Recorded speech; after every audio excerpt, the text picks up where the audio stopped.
Yeah, brother.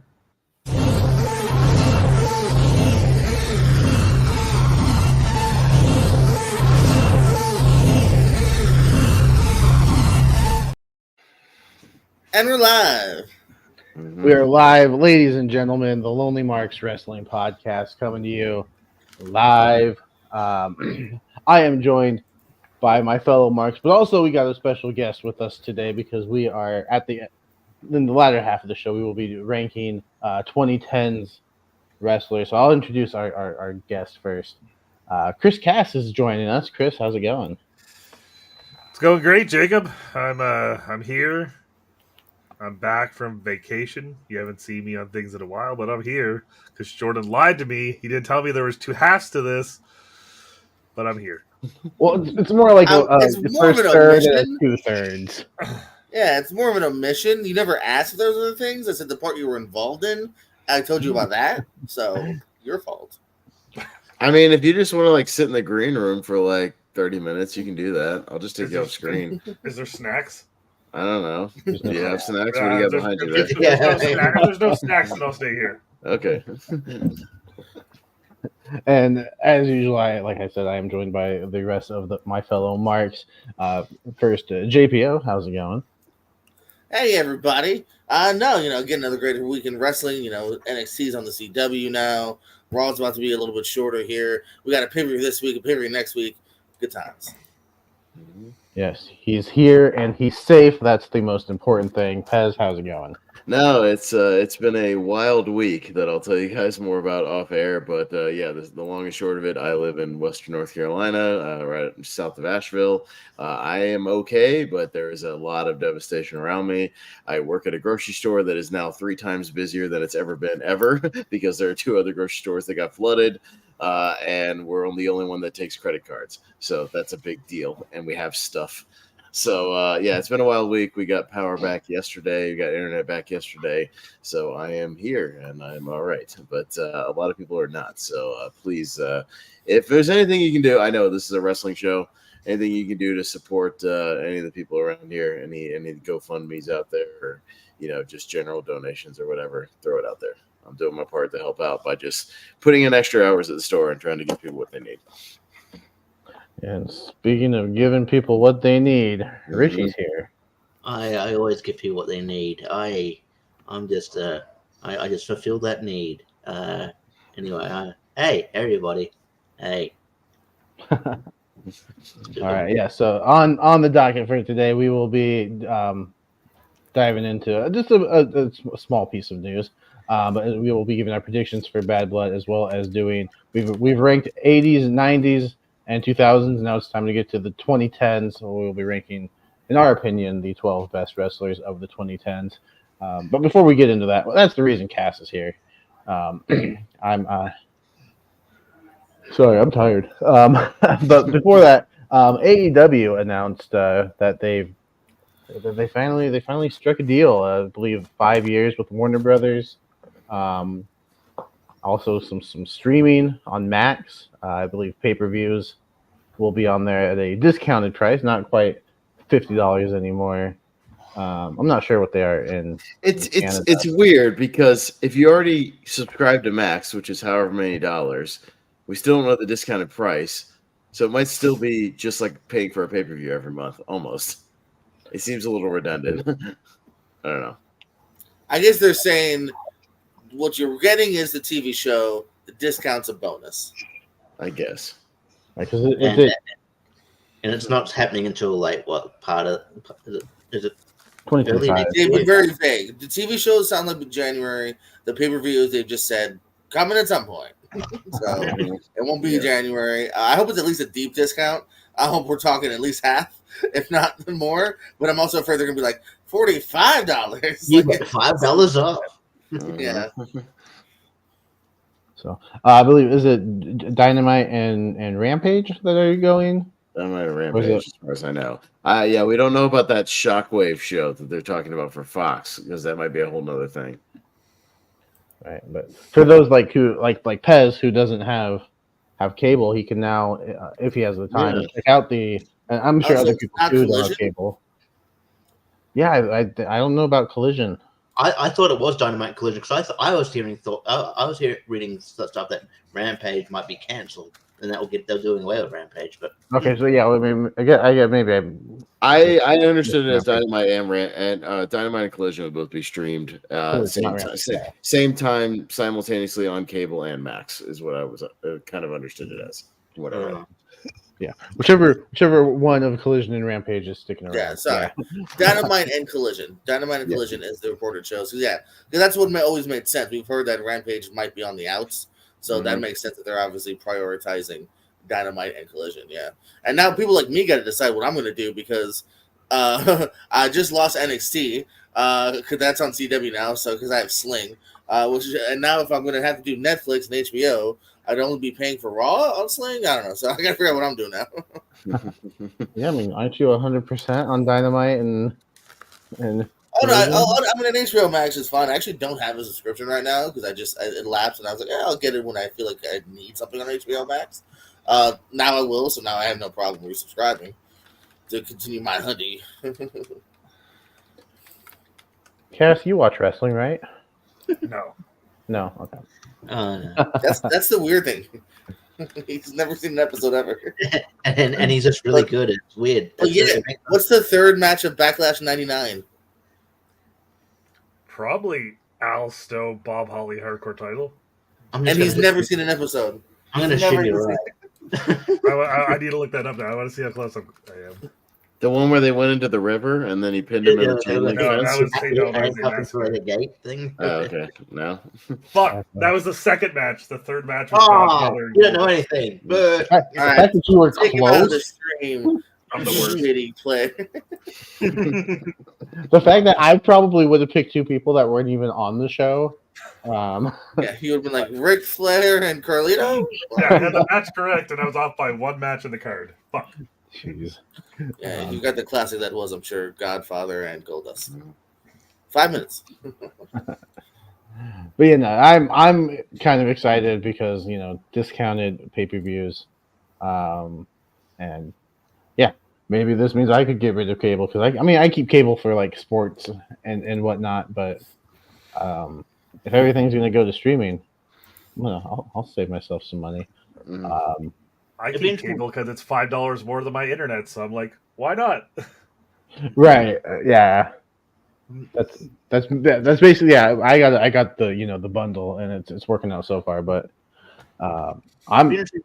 sorry, it's been interesting to see what happens internationally, just because obviously I still get it on Fight, but I think there's a rumor that Australia's getting HBO Max at some point, so I don't know if it goes on there, but does Canada have Max? I think so. Maybe. I don't know. I never looked into it because I've never been really interested in anything like that. Right. But I think AEW still has a contract with TSN here, so I don't think that'll change. Oh, okay. So, all right. Any other thoughts on the streaming deal? Nussbaum says because he's in Canada. Canada is Crave, not Max. I don't know what Crave is. Sucks. I don't know what that is.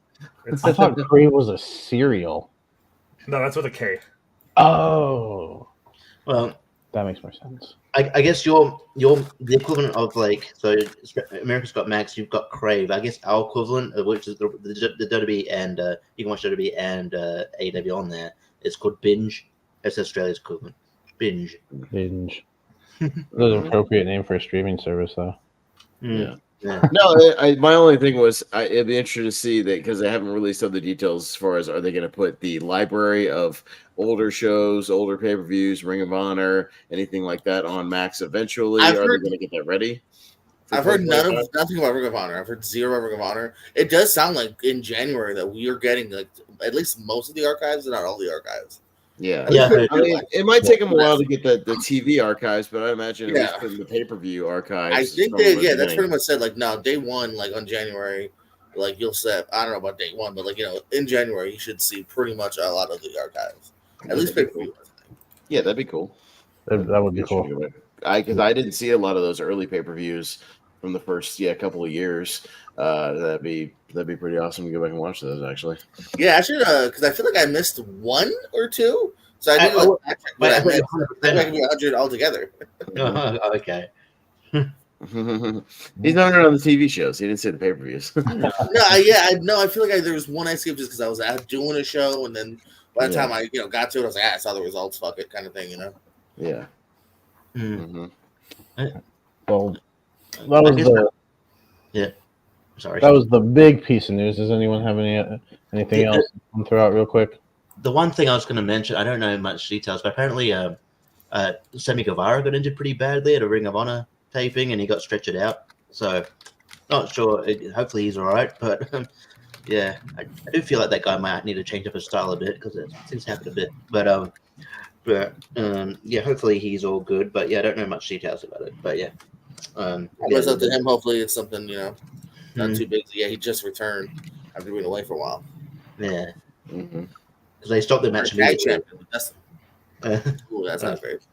Yeah, yeah. If the match gets stopped, like it could be pretty serious. Hopefully not though. Anything else, or should we jump into these Bad Blood predictions? We should probably move pretty quickly through these things just so because rank them usually takes a little longer. So, yeah, I mean, that's the major thing. Anything WWE related as far as storyline wise, we'll talk with Bad Blood. We can talk more AEW next week in the lead up to Wrestle Dream. Obviously, what's been going on with them, any of the storylines and whatnot. Jacob, I'm sure, will be in on all the in tune with everything since you're going to Wrestle Dream, or you're still going to Wrestle Dream, am I right? Huh? I am going still, nice. Yes. Nice. Well, we'll get to see next week the full card of what you'll get to see in person. So it's looking like a pretty fun card. I was looking at it. It looks like there's only 5 matches booked so far. I'm sure they'll have. You go to a WWE show. It'll be tripled by next week. What is this? Bad Blood? 5 matches you speak of? What? Yeah. Yeah. Once again, we'll be pay-per-views on a Saturday this month. It's Bad Blood. A little bit earlier too, by the way. Something to keep note of, at least for Eastern wise, at 6 p.m. Not at 7. So it's 6 p.m. I know why they did that, by the way, because they're going. It clashes with the UFC pay-per-view. So they're not. They don't I figured there had to be a rhyme or reason to it. Yeah, because I don't mind that. I mean, hey, more done earlier in the night, cool. So yeah, so 6 o'clock if you're on the Eastern here, even earlier for anyone else around the world. Figure out what time to check into Bad Blood coming to us from Atlanta. Only 5 matches here. We got Nia Jax defending her title in a rematch against Hey. We want some Bayley. Pez, what you thinking? I think this one's fairly straightforward. Nia just won it very recently. Bayley had it for a little bit. I think they're going to keep Nia strong for a little while. I don't have a lot to add to this. I don't have a ton of interest in it, but I don't see Nia dropping that belt here. So I'll go with Nia. All right. Don't remember her nickname. Nia wins. Richie, what do you think? Do you agree? Yeah, it's just Bayley getting her sort of rematch clause here. I think the sort of direction they're going is either I probably going to go Bayley and Naomi in the future because I think Naomi's going to turn heel. And also I think probably Timothy Stratton's going to take the title of Nia if the storyline if I'm correct. But so I'm going to go Nia here. I think she's only just got the title and when it makes sense to just drop it. Yeah. Hey, Cash, you're hanging out for fun. What do you think? Nia Jax. All right. I'm going to disagree. I'm going to try to get my bonus point here. I'm going to say Bayley takes it because my bonus prediction is Tiffany takes off Bayley. Have a different kind of twist to the maybe Nia's a little annoyed at that. You can still kind of get a little bit of a rivalry between them if you want. So I'm going to say Bayley takes it back, but briefly. But my official prediction is Bayley. Jacob. I'm going to go with Nia because, like Pez was saying, she just got it recently. I think, let her hold on to it for a little bit longer, but I wouldn't be mad if Bayley won and Tiffany cashed in on there. I'd be down with that. But my hole. Nia sounds has the priority of jokes here. Up next, a bit of a grudge match here between Finn Balor and Damian Priest. Richie. This is tough. Could go either way. It's one of those ones where it was the harder one to predict. I'm just because I think Finn Balor could use a win on pay-per-view. I think he doesn't want to match pay-per-view for a while. I don't believe. So I'm going to go Finn Balor, and then I don't think the feud's over. So I think I'll go Finn Balor. Rhea Ripley's known as mommy. Chris is known as daddy. What do you think wins this one? Yeah. Finn Balor's going to win by some like shenanigans or something. He'll like kick him in the dick or something like that, and then he'll roll him up and he'll win. And he'll be like, "Oh no, how'd I lose? I'm going to get my revenge on you, Mr. Finn." And Finn's going to win. Yes. What a promo. Yeah, I will. Actually, I'll just go ahead and third that here. I think Finn Balor kind of needs the win a little bit more. Cruz is just coming off a nice lately-ish title reign. Title reign nonetheless. And yeah, I think Finn needs to kind of look strong. And actually, instead of looking like the sidekick that he has been for the last year and a half. Jacob. I can't think of anyone on the roster that is in more need of a big win than Finn Balor, and hopefully at Bad Blood he gets it. I can't think of anyone on the roster who needs a big win more than Finn Balor. So I'm going with Finn Balor. I think, yeah. Is that a clean sweep, Pez? Is that our first, or are you thinking of I'll sweep this one just because, Finn could use the win. Yeah, there'll be some shenanigans involved. Damian and Rhea won that match in Berlin, so I think you give it to the Finn on this one. And, yeah, I agree. This is not over. They'll have another match probably at Survivor Series. Yeah, this is just billed as a normal singles match, so there's definitely room for a bigger, badder fight later. Alrighty, 3/5 of the way there. The women's championship from Raw is on the line. Liv Morgan, mommy Rhea Ripley in the middle there. Hold on, I just got to zoom in on this a little bit. I love it. Good job on the editors there. Chris. Hi. Liv Morgan retains. If we go back to the Unforgiven, or no, was it Unforgiven? Yeah, Unforgiven 1998 with the same stipulation between Triple H and Owen Hart. Chyna made her way out of the cage, and I think somehow, some way, Dominic makes his way out of the cage and does something to help Liv Morgan win. Or you can always do the one where Enzo was in a cage with Cass, got out of the cage, and then still just got knocked out by Big Show, and it meant nothing. I don't think I've ever been in a cage with Enzo. There's definitely a shark cage with Enzo. No, am I making this up? I'll look. Yeah, I don't think I was there with him though. There was. I wasn't in the cage with him. He's making a joke, you guys, because his name is also Cass.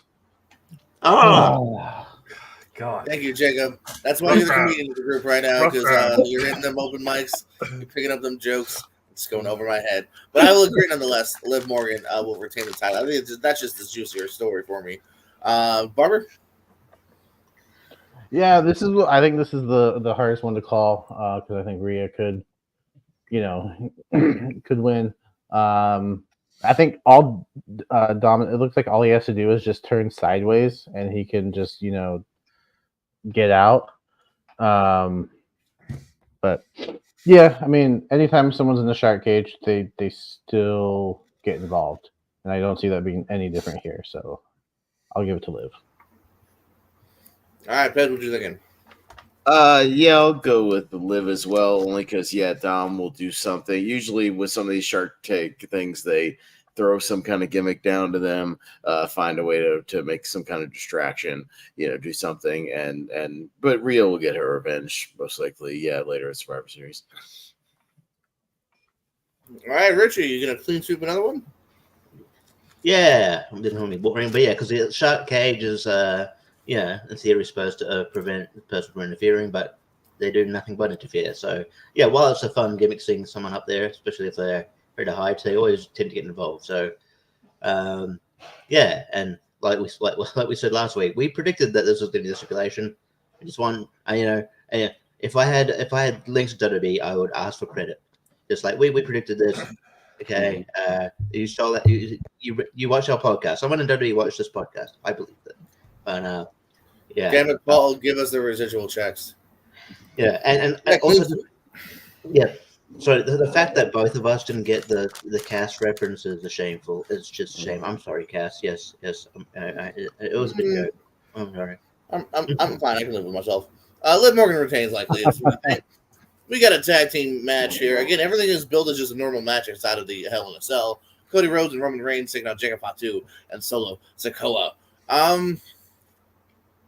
It's me, and I say this every month. I need to rig this because this is the only one I kind of like in the middle of.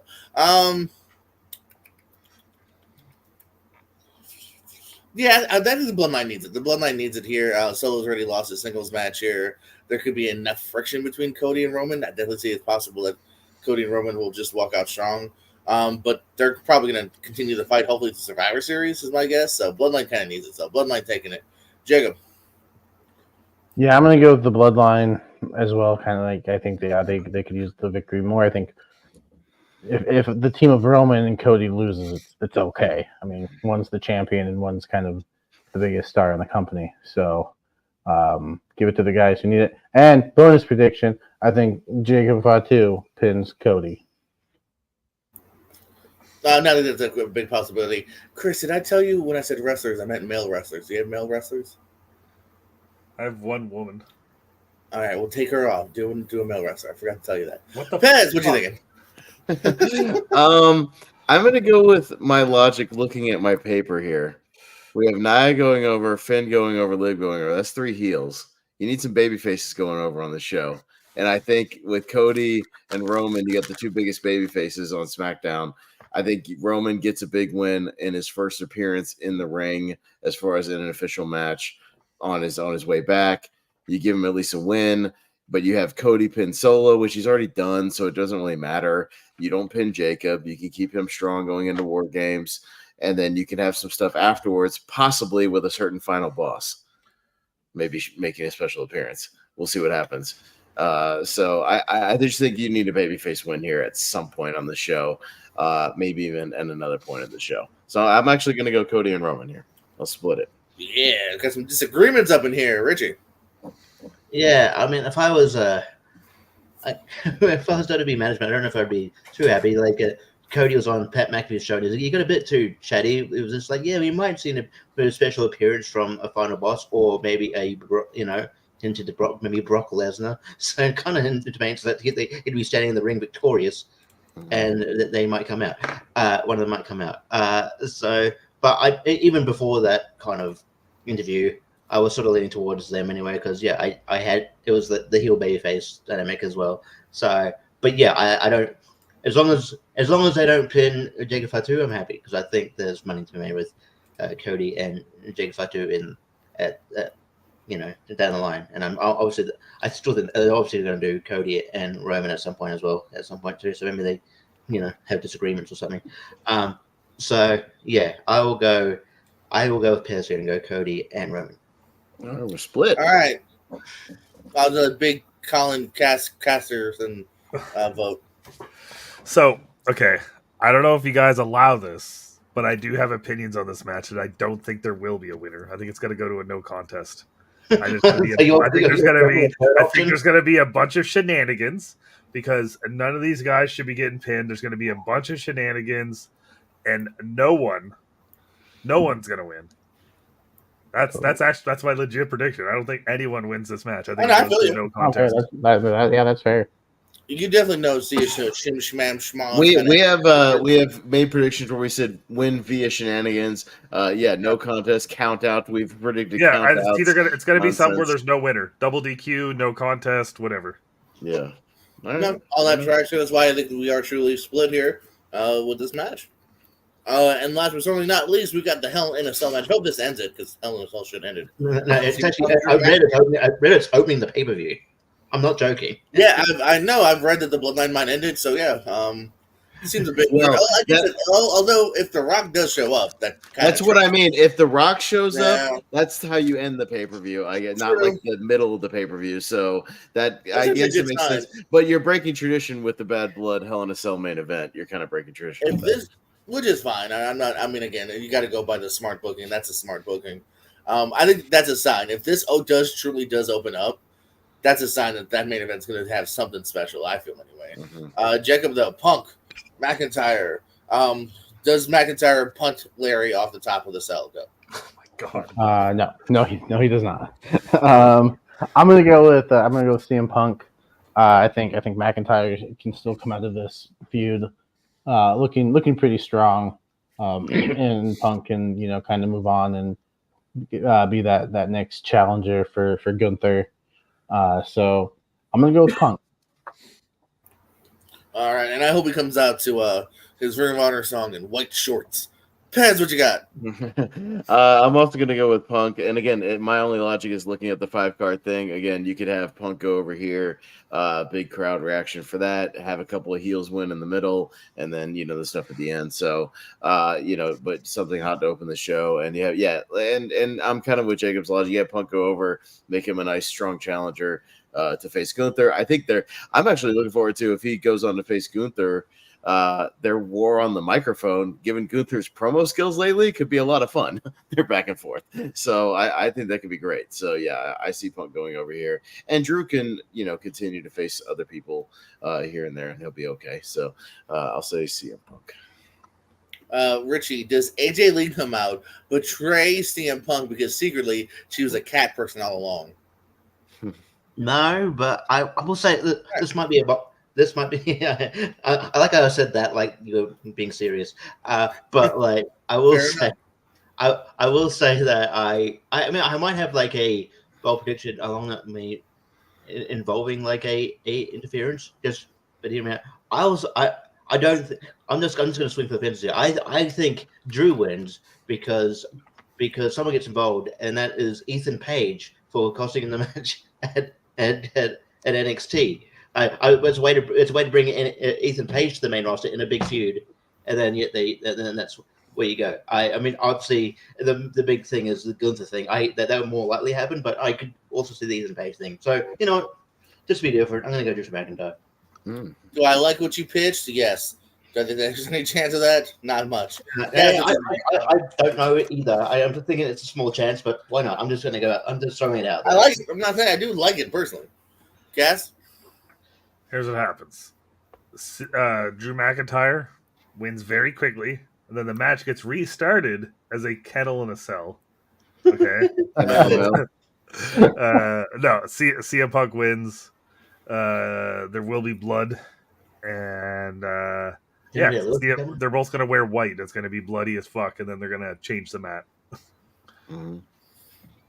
Yeah, I agree on most of that. No, I'm going to go with Punk as well here. This is kind of forward thinking of, where people can kind of go.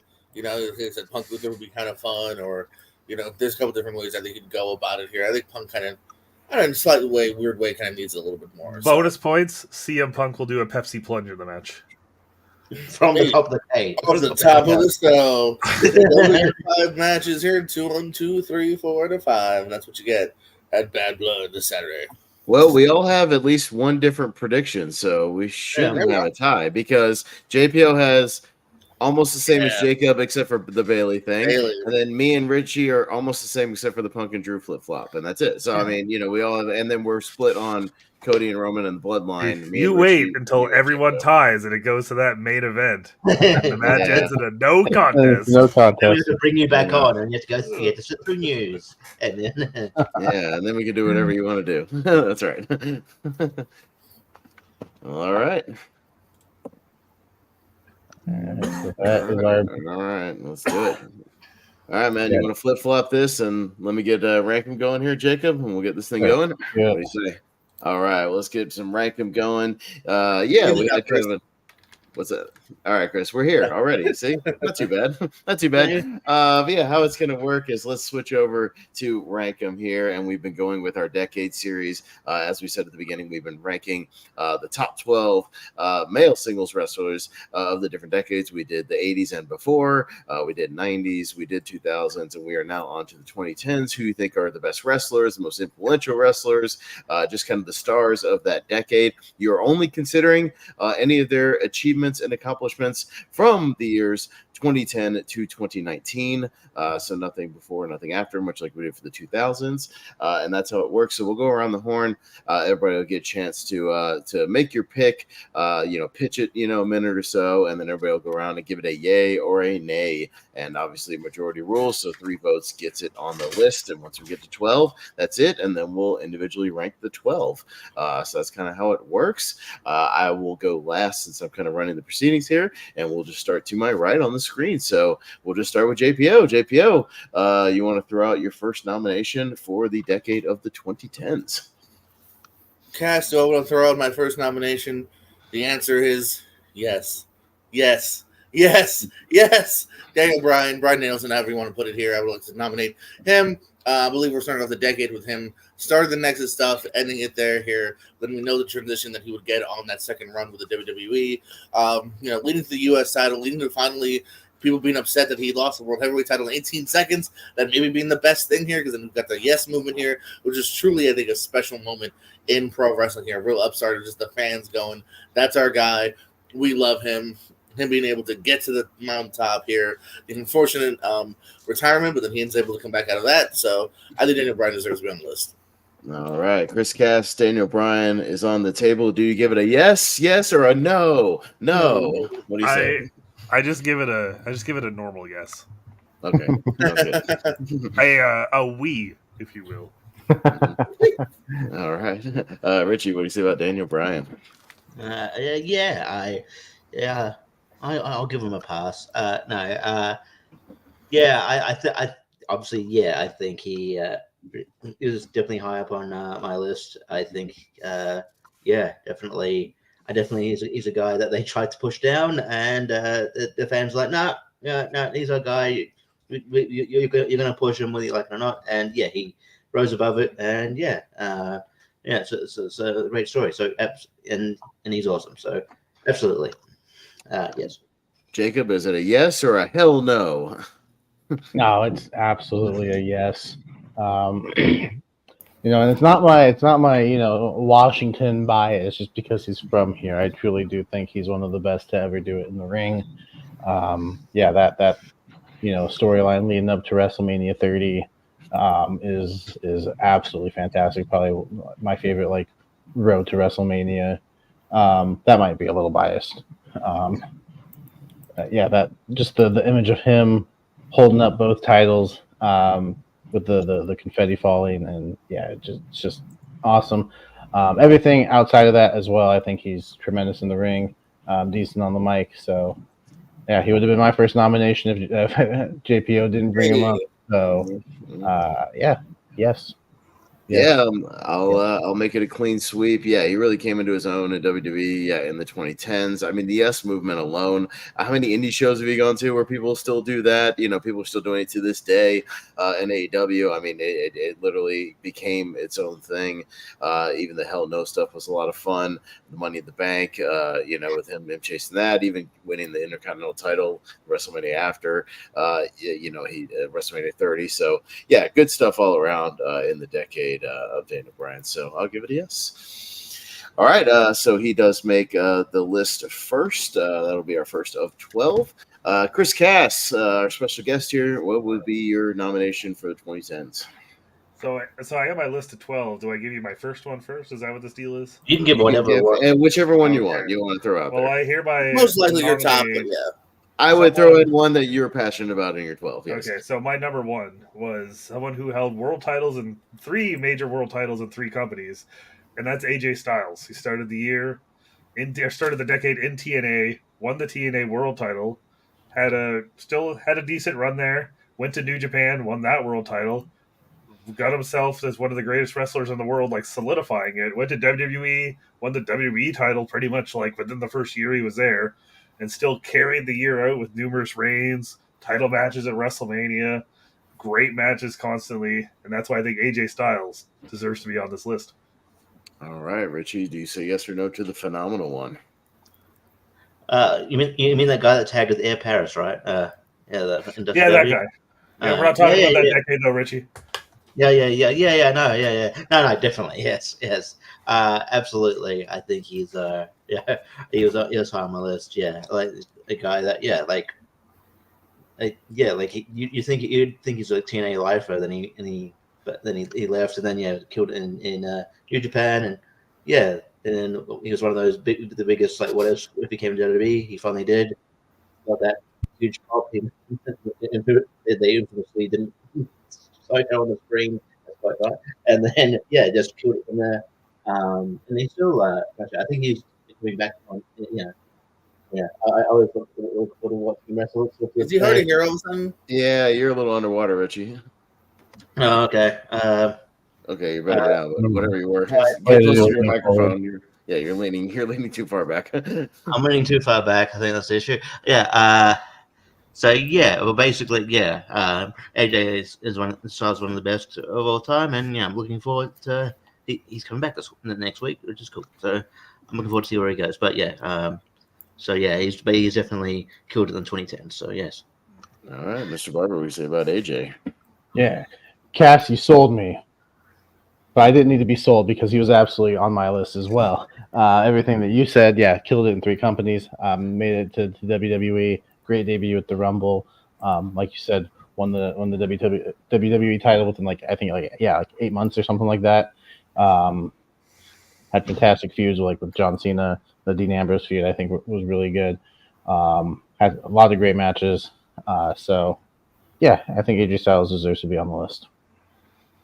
Yeah, 100%. I just wanted to add, I was at that Rumble where he debuted in 2016, and yeah, they fumbled it on television and went and watched it back because you heard the crowd pop, but you didn't know what but they decided to put the camera at Roman Reigns instead of AJ, and we popped because the screen said "phenomenal." I am phenomenal. You knew right away. That's why we I was popped. there for that too. Yeah. Yeah, and that was in Orlando, so obviously, like TNA, stomping grounds right there, so everybody knew. Yeah, it was a great debut. Too bad they fumbled it. Kevin Dunn, you fucking moron. But yes, to AJ Styles. JPO. Yeah, no, I was there too, man. People were doing AJ Styles chants even before that event began, Right. because there was the rumors and the hopes that he would debut here. Yeah, I mean, I'm always happy to champion people outside of the WWE as well.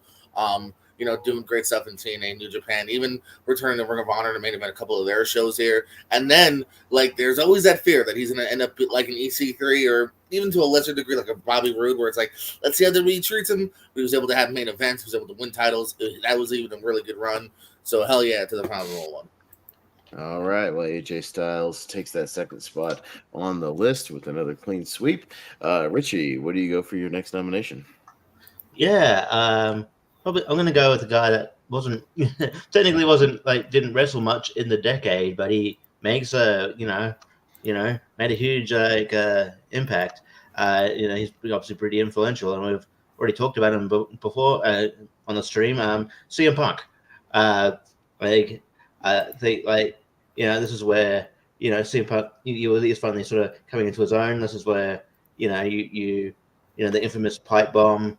The fans were, it's sort of like the Daniel Bryan thing where people were, wanting him to ascend to that next level in WWE, and then the company weren't just not seeing him as that guy, and then it took he was able to go up there, cut that pipe bomb, and then that, it led to that sort of all-time angle with John Cena, and that probably one of the best B pay-per-views in WWE history, which is like the Money in the Bank 2011.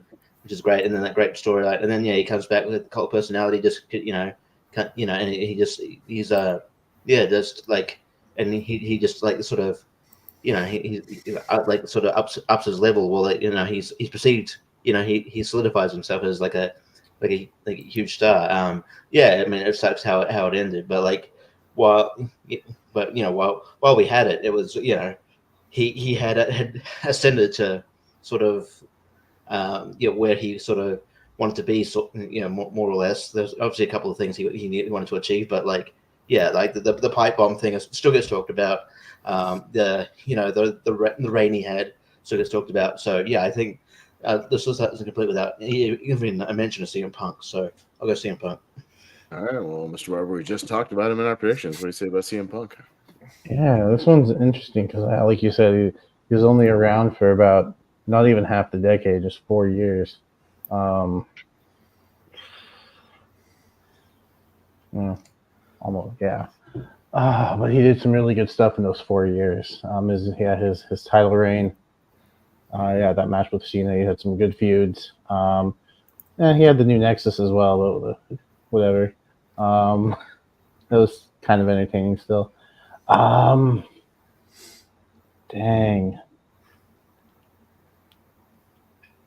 If he makes the list, I'm not going to be mad, but I'm going to go a slight no.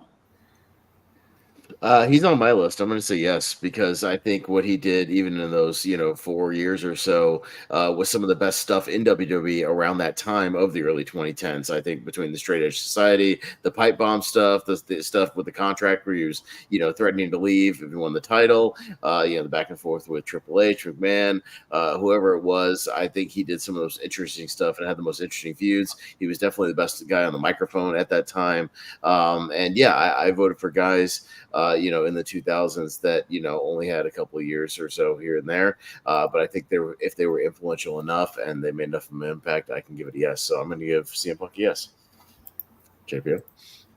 I totally know what both of you mean because I'm a huge Punk guy, so he's maybe one of the only people I think could get a yes within those 3-4 year span because that's unfortunately he has in this decade. So he might not go high on my list because, and again, it's a huge CM Punk fan, but decade-wise, it ends so early. But there's enough to where I think it's warranted to be on here, so it's a slight yes. Okay, and Chris. Well, it doesn't matter, but it was going to be a no for me because I feel like until the pipe bomb, there was 12 other people doing better things in this decade, and his very short, hot run from the pipe bomb. Even until he won the title from Del Rio at Survivor Series to start that 434-day reign. Even that 434-day reign, honestly, when you look back at it, overshadowed good matches here and there, but kind of a mid-title reign. And then he wasn't there for a lot of 2013. He went away after Mania, didn't come back till SummerSlam-ish or Payback or whatever it was. He was gone for a couple months. And then after that, he was gone in early January. So that would have been a no for me just because of inactivity in the decade. And his hot point was a very brief period, whereas a lot of guys were there for the entire 10 years. So it would have been a no for me. Okay, it was close, but it did get 3 yes votes between me, JPO, and Richie. So it will make the list at the 3rd spot. So it goes on there. So we'll go to Jacob Barber. What is your first nomination? My first nomination will be Seth Rollins. Not Seth freaking Rollins. He didn't have the freaking yet. He comes in, debuts as part of the Shield. I think that's talked about as like one of the greatest factions ever. Once he hit that betrayal, he kind of became, part of the Authority, and then he reinvented himself a few times. Great matches, great promos. I think he's been kind of a around and just kind of upped his game as the decade went on. So I'm gonna go with Seth Rollins as my first nomination. Okay.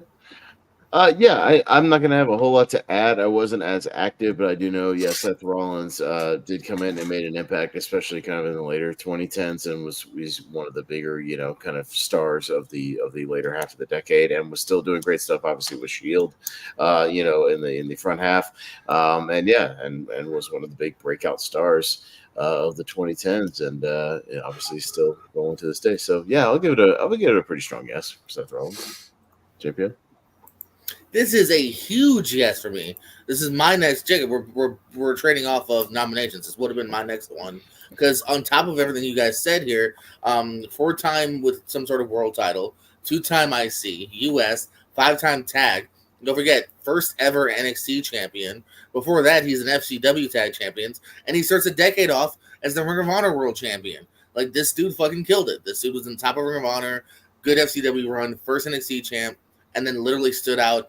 Unfortunately got pushed way more than Ambrose, and is a better wrestler than Roman, the best of the Shield, in my opinion. Seth Rollins, big yes.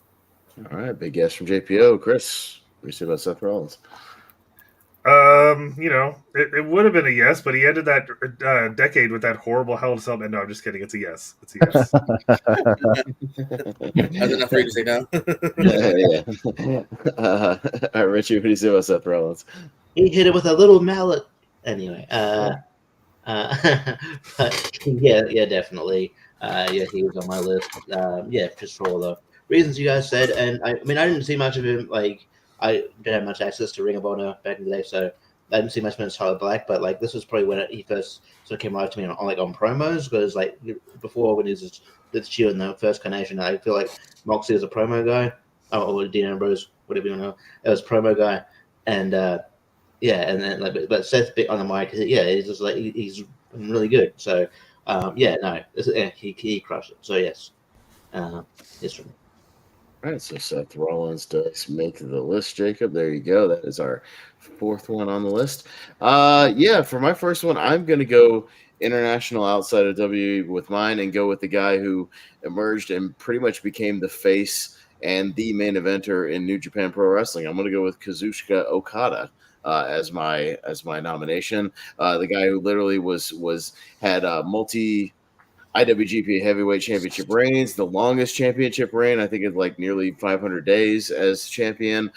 He had during this decade those infamous and amazing matches with Kenny Omega that got those 6 and 7 star ratings and whatnot, if that matters to you, from Meltzer, and really put a lot of attention back on New Japan for people who weren't really watching it, and then made him go back and watch the stuff. His feud with Tanahashi, his feud with Naito, just really carried this promotion kind of through the 2010s and brought a lot of attention to it with those matches. So, yeah, I'm going to go international with one because I think that's important even for this decade, and say Okada. JPO. Yeah, I think it's good to have someone international flavor in here as well here. So definitely one of the breakouts of that decade. There's some other ones like Tanahashi and stuff like that, but Okada's the one that I was a little more glued to. So I'm going to say yes to Okada. Chris, what do you say about Okada? I mean, yeah, and add in all like the New Japan Cups he won, all the fucking G1s he won. Like, yeah, this guy definitely deserves to be on this list, even if, like, I'm not sure. I think he was a TNA in 2009. He might have been there 2010. But even then, all those briefly other in 2010, but then he went to New Japan and just did his thing. Yeah, but even then, all that's overshadowed. So we're good. That's a yes. Okay. Richie, what do you say about Okada? Yeah, they booked him terribly. It was Kato, wasn't he? But yeah, he's amazing. Yeah, and he would have been close to. Yeah, he probably would have been my next pick, to be honest. Yeah, he's amazing. Just one of the best, like one of the best workers around, still to this day, and just got this like sort of charisma that really connects you to him too. And yeah, he definitely deserves to be on there. So yeah, I'll say yes. Jacob, what do you say about Okada? I don't have much to add, so I'll just say yes. Okay, sounds good. Well, Yes, please for Mr. Okada as he takes the 5th spot. So we've had 5 nominations and 5 spots gone as we have gone around the horn. But the JPO, that means we are back to you, sir. Can you keep the streak going? I hope you guys don't hold this against me. This is not favoritism because he's like blood related. My cousin Kevin Owens, I would like to nominate next up here. So, first of all, again, just like Seth Rollins here, this guy had such a great transition throughout the decade here. 2 times PWG World Champion, wins the Ring of Honor World Title, has a great stay there. Then you transition to him having a fantastic NXT debut, gets pushed very quickly, wins that World Title, has that for over 140 days, comes to the main roster, 2 times IC champ, 3 times US champ, has some really fun US stuff. As well as going back to the NXT stuff with John Cena, some great stuff there.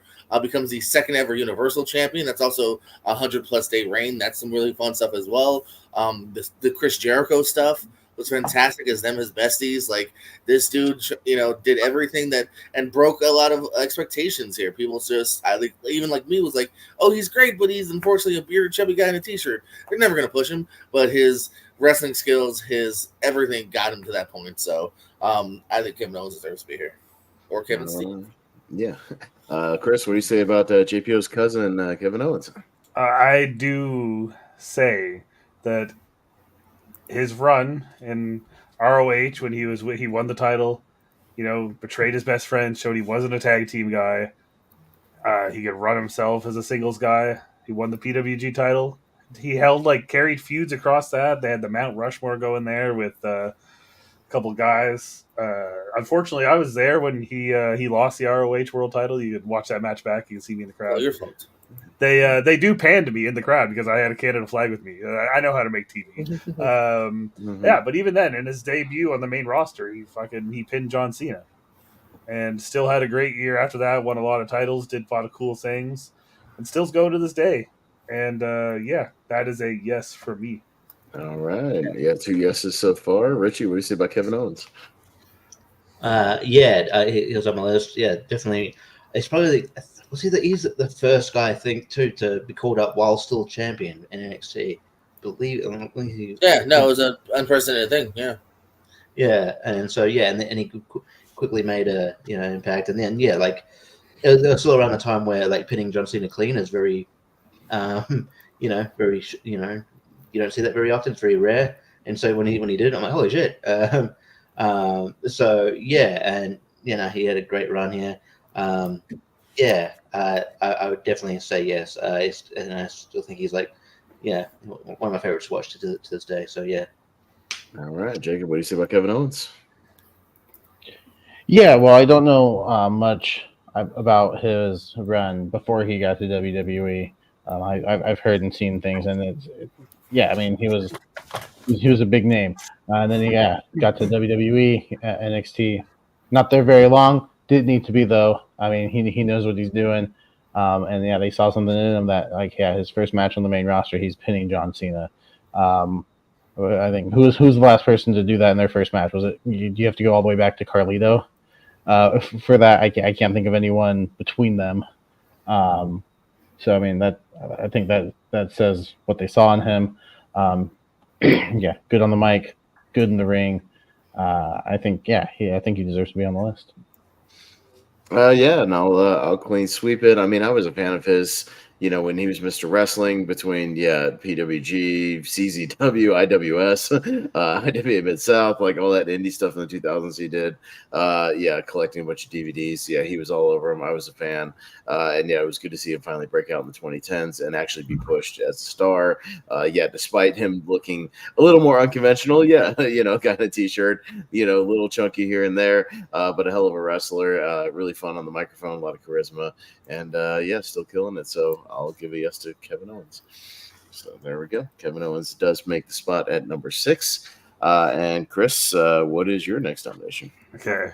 I'm going to throw out a curveball here just because I want to have some discussion and maybe have a no, but I think this guy, he was number 12 on my list, but number 1 in your hearts. And it relates to something we just talked about because this guy, it didn't happen in the 2010s, but almost did defeat John Cena in his first pay-per-view match, and that guy is Sheamus. So Sheamus started the decade as WWE champion, won the title again, won a million tag titles, U.S. titles, I believe 2 world titles. I think he won. Won a world title at WrestleMania. Roman Reigns finally wins the title in 2015. Sheamus beats him, cashes in. He won a Money in the Bank. He won a Royal Rumble. The Bar, great tag team. They beat the shit out of each other. He improved vastly from 2010 to 2019. You can see Sheamus progress. He was number 12 on my list. Almost made an honorable mention, but I put him at number 12. That's why I'm nominating Sheamus. All right, Richie, what do you say about the Celtic Warrior Sheamus? I thought the way you built that up, I thought it was going to be a more off the wall pick than it ended up being. I feel like Sheamus is a fair nomination, to be honest. I mean, I had thought about him just due to all the resume that you kind of just went down, and he had a great, a great year, and he won. Whether I know there's rumors about whether John Cena accidentally went to the table, but hey, he did win the WWE title. And then and he's still great to this day. I love Sheamus, and hopefully he'll get the Intercontinental title one day before he retires. So I'm gonna say yes. I don't think it's an out there pick. Okay, well, 2 so far. Barber, what do you say about Sheamus? I love Sheamus. I think Sheamus is a tremendous talent. I think he can play as a heel. He can play as a face. I think he's really good in the ring. His promo work is decent. I think, like you said, I think he's progressed as the decade has gone on. Banger after banger. I think he's a great talent, and I have no problem putting him as one of my 12 of the decade. So I'm going to give him a yes. Yeah, surprisingly, I didn't have him when I was doing my research early, but the more I looked into it, he did just about everything in that decade. I think, Cass, did you even mention he started out the decade as King of the Ring, as King Sheamus in 2010? Oh, yeah, he did that too, yeah. That was he's one of only 3 guys to win King of the Ring, Royal Rumble, and the Money in the Bank. Yeah, so I mean, he had a hell of a start to the decade. Yeah, between those couple of years, like you said, winning even all the mid card titles, tag team titles. Yeah, he's just always been one of those guys that's like hovered around the main event, even when he's not completely in the main event. He's still in that upper mid card. He's never been like buried. He's always been one of those guys that you could throw into the main event picture, and he's been pretty damn reliable. Yeah, I'll give him a yes. Yeah, I'll say yes to Sheamus. JPO. Well, he's in, so no, he's a good hand. He was on kind of on my short list originally. I might have been a slight no for me, and there's other people that deserve a little bit more, but I'm not mad that he made it. Okay, well, he does in fact make it. So Sheamus Sheamus at number O'Shaughnessy. 7. There you go. He is in. So Richie, what is your pick? We got 5 spots left. 8 through 12 left. Well, yeah, this is one that I was thinking about, but it wasn't one that would immediately jump to mind. But like, once I think about it, I think I could make a case for it. So I'm going to go. I'm going to nominate Kofi Kingston. I think, like 2019 is obviously his breakout thing when he wins the WWE Championship. But before that, obviously he in the 2010s he forms New Day. And like New Day become like one of the more prolific tag teams of all time, and one of the best tag teams. It's probably going to go by the wayside now, but they're they're one of the most celebrated tag teams of all time. They're very entertaining. They started off pretty rough, but then they turned heels, and then they went to they're amazing.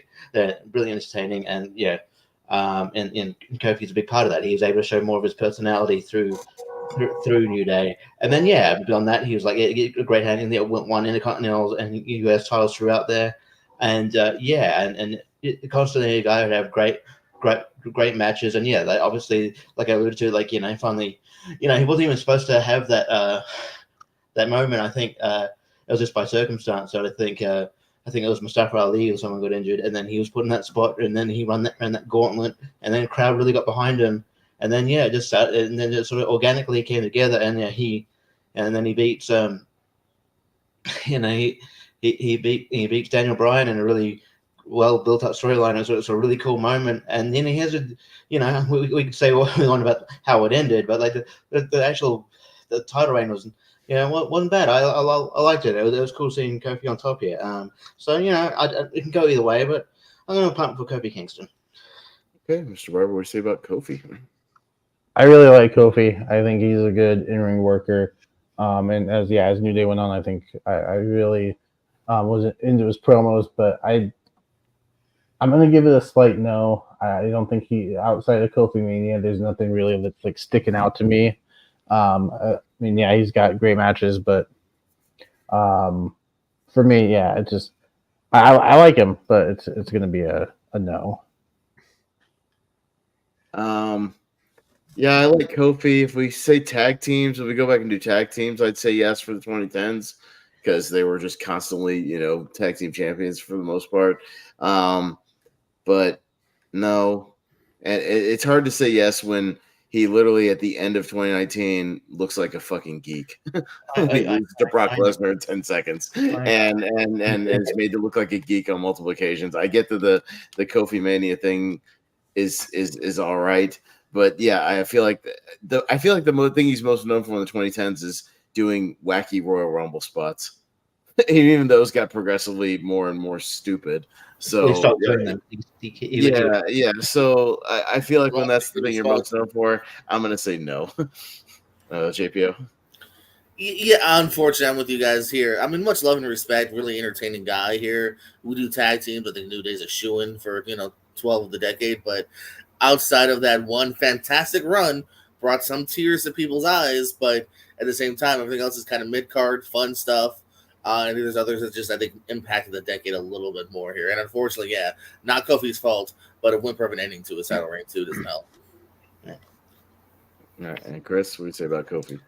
It's crazy that like Sheamus, who just made it, won that title match against John Cena on the same Raw where Kofi had his biggest moment up until Kofi Mania when he jumped off put Randy Orton to that table. wasn't 2010 still, because by the time 2010 rolled around, he was already stupid, and didn't do shit until he joined the New Day. And even then, that took a long time to get off the ground and get behind things.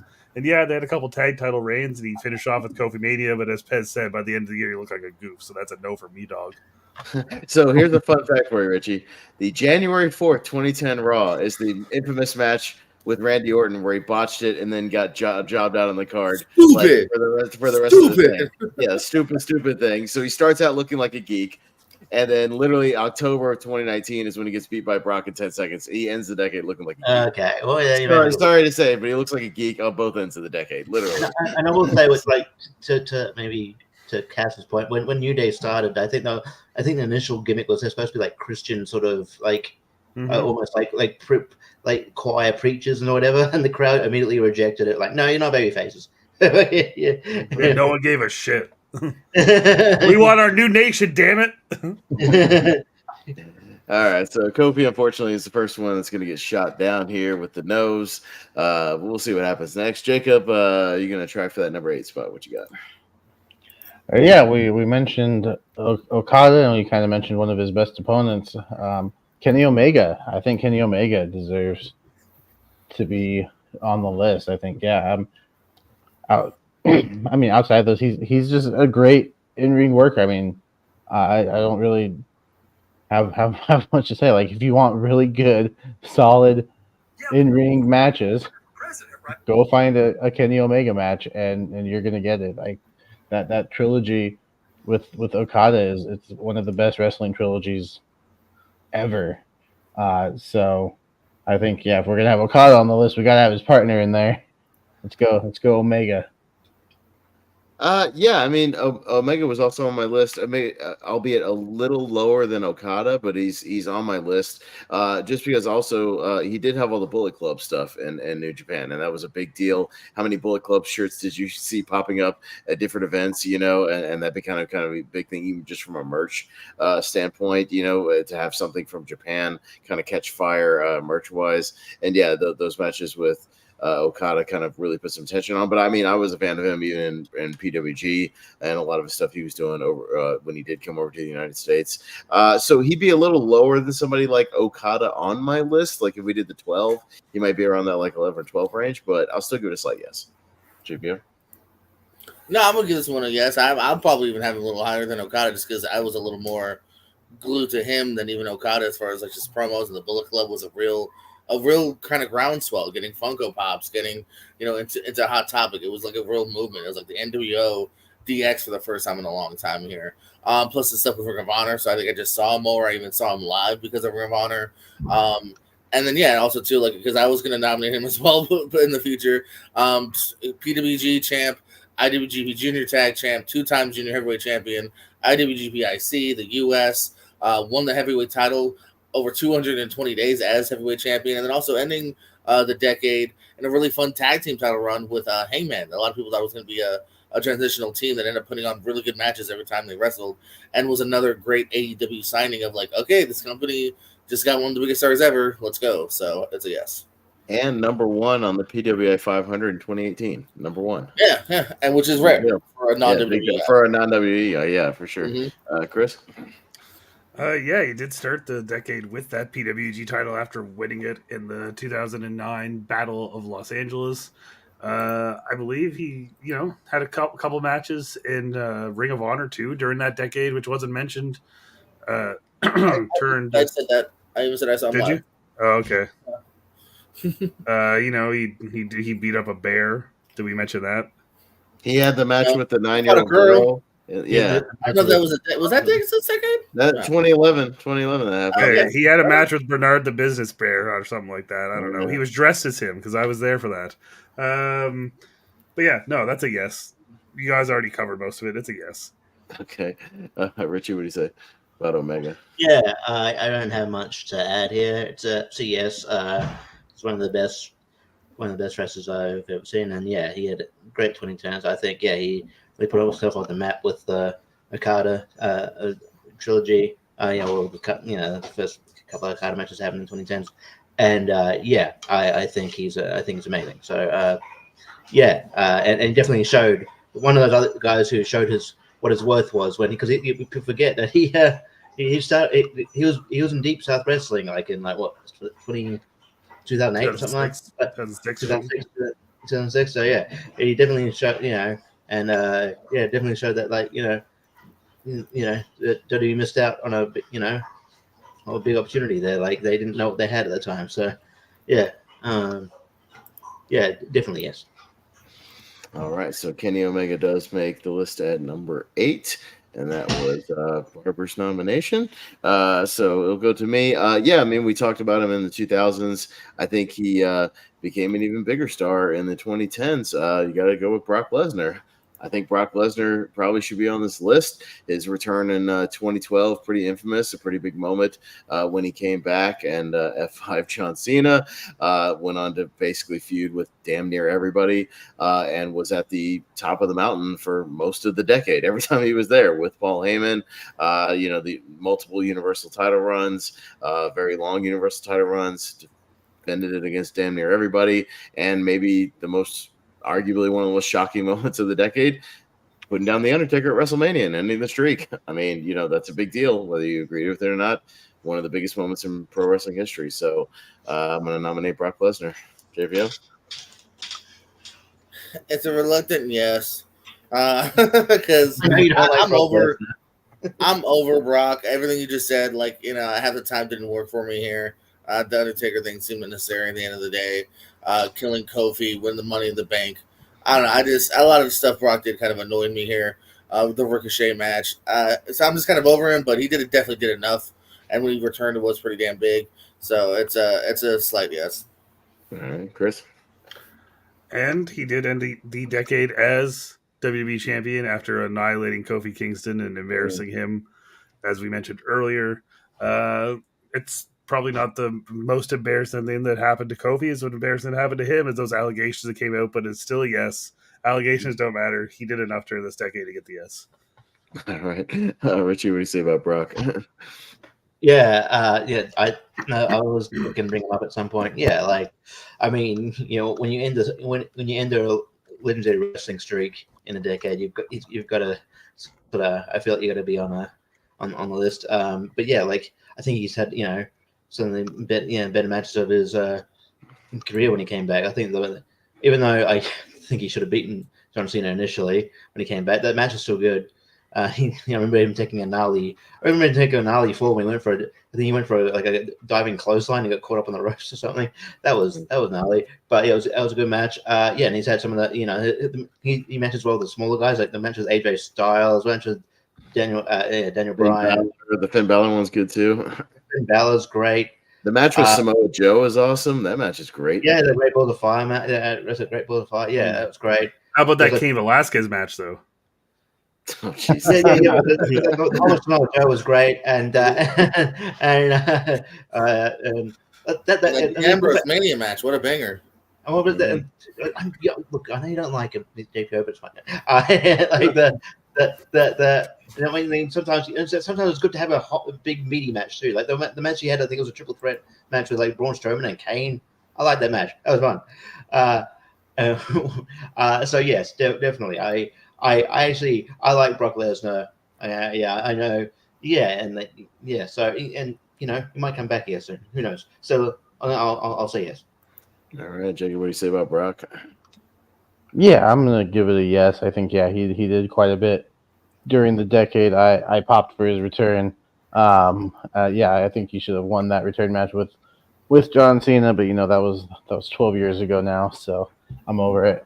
But great feuds with Undertaker, Triple H, Cena, Punk, and great title reigns. Say what you want about him taking time between defenses, but I think any time he was on TV, we watched and we were interested in well, except for JPO, but we were into what he was doing. So not a fan of those 4 or 5 minute matches. I'm over those, but when he was putting on those 20-25 minutes with the right opponents, those were sometimes the best matches on the card. So I think he deserves to be on the list. All right, Brock Lesnar makes it in the 9th spot. JPL, we are back around the circle once again, and there are 3 spots remaining. Can you grab one of them? Yeah, I was just trying to check something. I don't think he's ever wrestled a 25-minute match.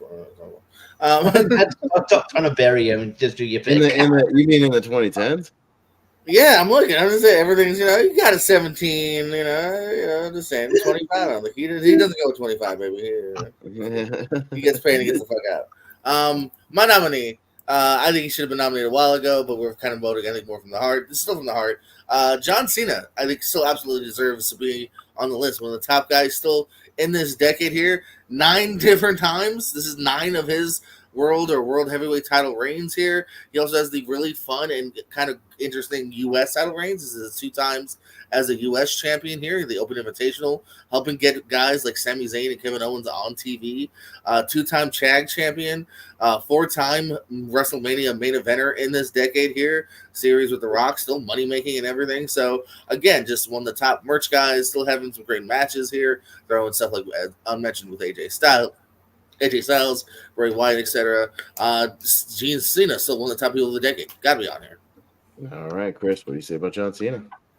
It is a yes for me, but I want to throw out a quick trivia question. First person to answer, he gets bonus points on my heart.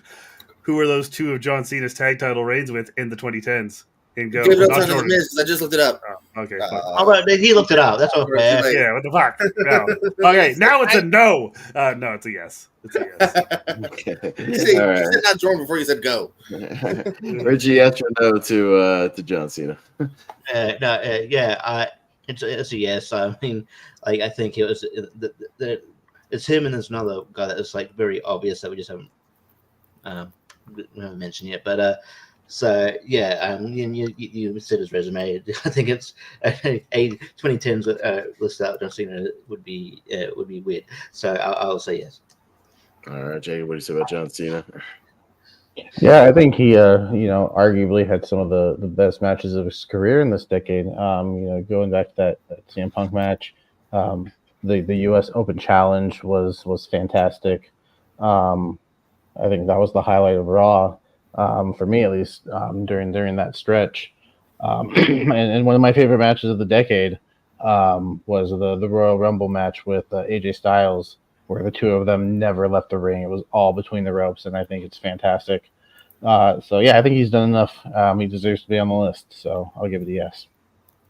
Yeah, I mean, you guys listed pretty much all the accolades, and I think he was one of those obvious ones we were just kind of waiting to get to. Sort of near the end, like when we did the Champions one the other week. There's just a few obvious ones we were kind of getting to eventually. But yeah, I mean, it's a yes for me. I'll make it a clean sweep and won't add too much to that. So John Cena will make the list at that 10th spot. 2 spots left, Chris.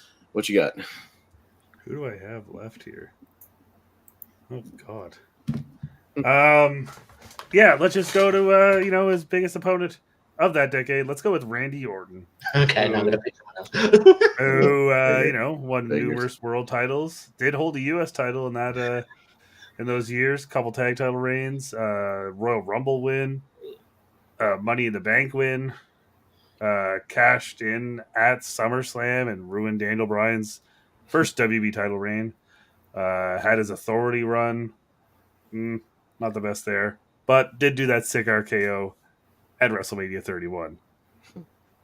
And Richie, you take it away and give us more about Randy Orton, since I think you just motioned that you had him on your list as well.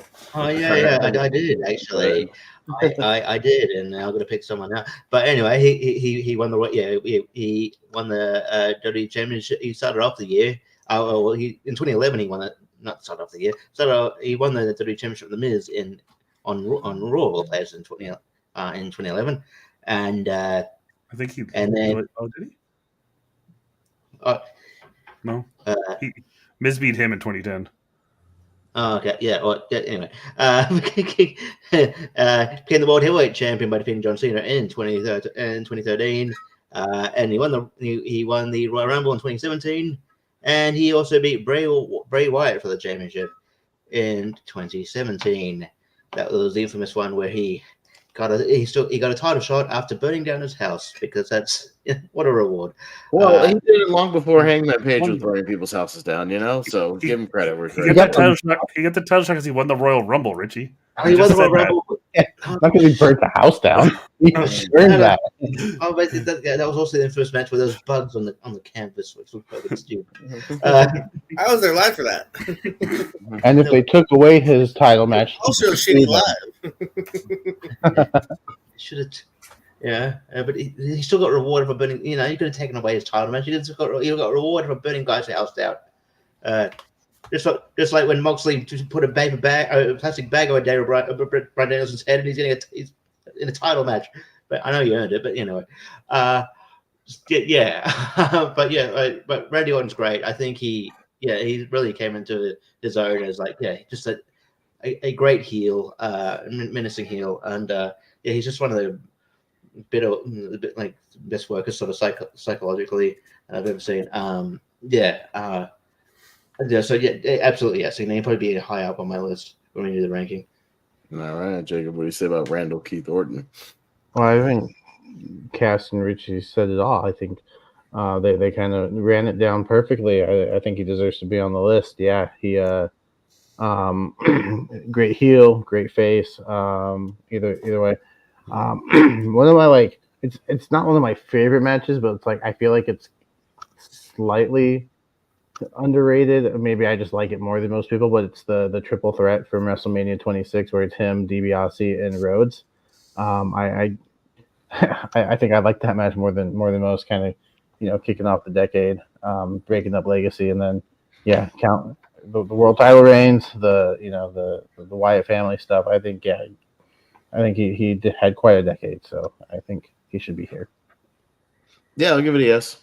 I don't have much else to say other than this is not like a quiz, Cass. I'm just genuinely curious if you know how many of those John Cena Randy Orton matches headline pay-per-views. I swear I remember this point where we were so over it, but was it the first one is SummerSlam 2007, and the last one would be probably I guess TLC 2013.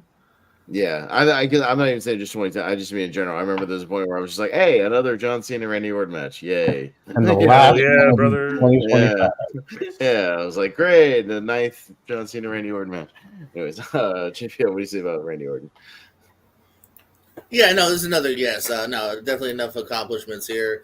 I had it on my list as well. 8 different reigns with one of the world titles here. Tags, 3 of them US. So another big name here. Kind of like Cena.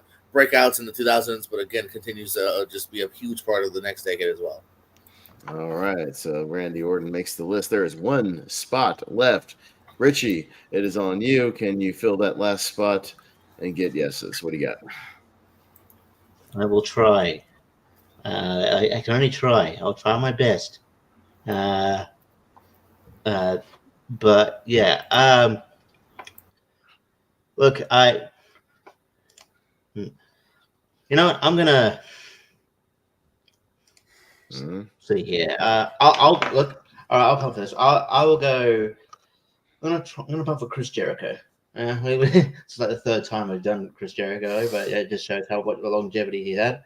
But he actually, I mean, I think he leaves in maybe 2010, but he comes back and then has that. That's what he sort of those vignettes come up here, and he has that feud with he has a weird comeback where he has that he's acting all happy and shaking people's hands and stuff, and then he ends up being insincere, and he has that feud with the CM Punk, which is great. I mean, you could argue that it should have won, but he's great. But then his character work is on point at this point. He gets over gets over a list. He gets over a list. If you make a list, and then the stuff with Kevin Owens really gets over. It's amazing. Wait. What did he get over, Richie? What was that he gave over? He got over a what? The list. You know what? You just made the list. Oh no! Oh, here we go. There you go. Sorry. Yeah, it's just at that point where I feel like he just gets over any catchphrase. He won the US title at around this time as well.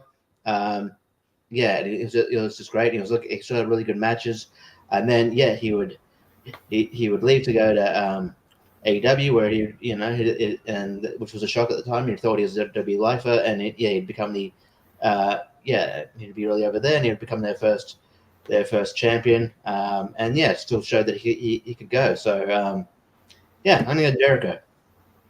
Okay, Jacob, what do you say about Y2J? It sucks that there's only one spot left because I love Chris Jericho, but I think I'm more of a 90s 2000s Chris Jericho fan than I am the 2010s. He still had good matches. I think my favorite part of his work was all like the promo stuff, and I think getting the list over.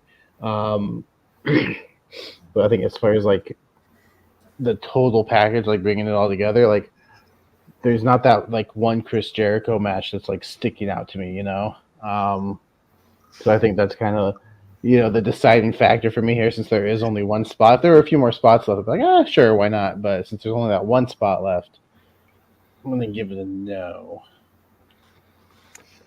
I'm going to give it a slight yes. I had him on my list because if you think about it, he started the decade of 2010s as World Heavyweight Champion at the Elimination Chamber. He ends the decade in a whole new promotion as the first AEW champion. He once again stayed relevant for an entire decade, and he has continued to stay relevant, reinventing himself. He's not the same character no matter where he goes. Yeah, he got over the list of Jericho, which I think was one of the best, most fun things around that time period. The feud of Punk was great. I think he had enough good stuff, when he was, around and made enough of an impact. If you remember, he also went to New Japan and made an impact and had matches with Omega and all that. So, doing his thing over there. Alpha and Omega.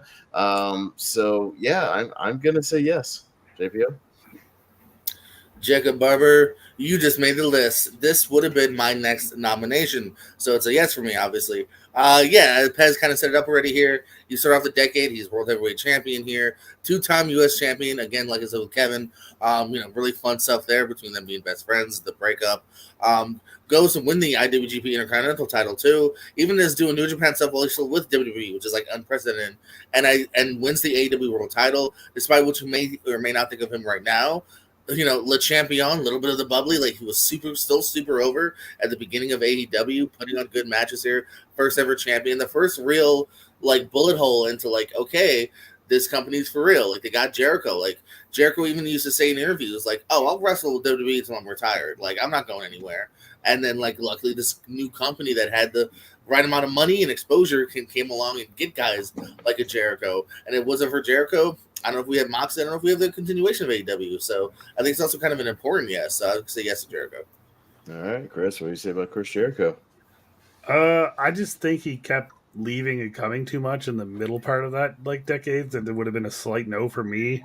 Yeah, he had some big accomplishments, but some of them didn't last very long, and I don't know. I just outside the list thing is what he was most relevant for in the 2010s, and that wasn't that wasn't his wrestling itself. So I think it would have been a slight no for me, but very slight, very partial.